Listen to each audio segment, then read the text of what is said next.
Hello friends, welcome to the Tech Legend channel. So friends, today I will talk about Alphacool new core water block for Geforce RTX 4090 reference and founders design. So friend, the core product line takes space with new colors in a usual high quality, excellent performance and functional design language. The heart of a copper cooler is an assembly of connected terminal and cooler which is made from one piece of copper, and the fine workmanship combined with the hard and resistant chrome plating on the entire copper cooler.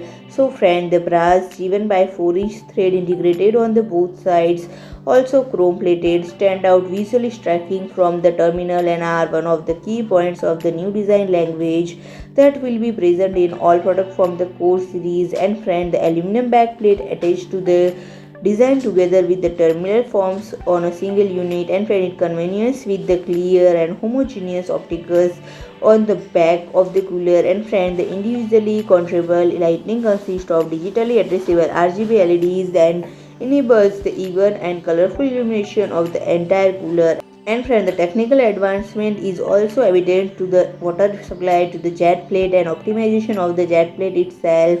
And friend, in cooperation with both partners, this was completely redesigned on the basis of many stimulation and practical taste. And friend, the fin thickness and spacing were reduced, the cooling surface was increased, and the water flow to the main components with the highest heat dissipation was optimized. So friend, if you like my video, please do like, share and comment, and don't forget to subscribe my channel and press the bell icon.